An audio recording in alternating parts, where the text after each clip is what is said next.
Now, in the next part of the Van't Hoff factor, now I am explaining that how the Van't Hoff factor modifies the colligative properties. As in the first part, we have done relative lowering in vapor pressure. Relative lowering in vapor pressure is equal to mole fraction of solute. Now this is modified by putting Van't Hoff factor I. So this formula we will use when our substance is dissociating or associating in the solution. After that, elevation in boiling point is equal to Kb into molality. This is also modified by putting Van't Hoff factor.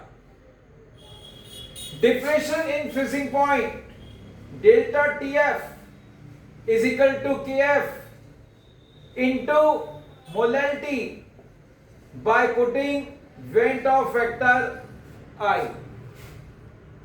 Osmotic pressure pi is equal to CST is also modified by putting the Van't Hoff factor. So now the substance which is undergoing association or dissociation and showing the abnormal value in molecular weight, they all can be modified by using the Van't Hoff factor I.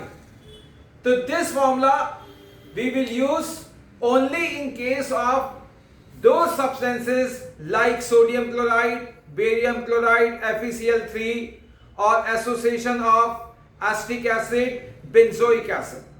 Otherwise, for non-volatile solute, we will use our normal formula. In that case, the I value is equal to 1. Another point of this is degree of dissociation. Degree of dissociation. Degree of dissociation alpha is calculated by using the formula I minus 1 n minus 1. I Van't Hoff factor and number of particles, and degree of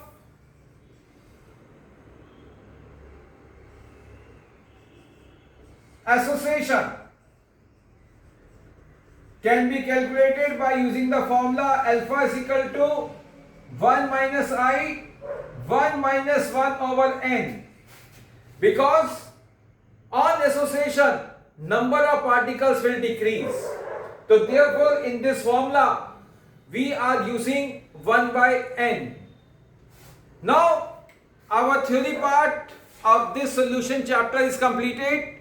In the last part, now I am going to explain the numerical part of association and dissociation.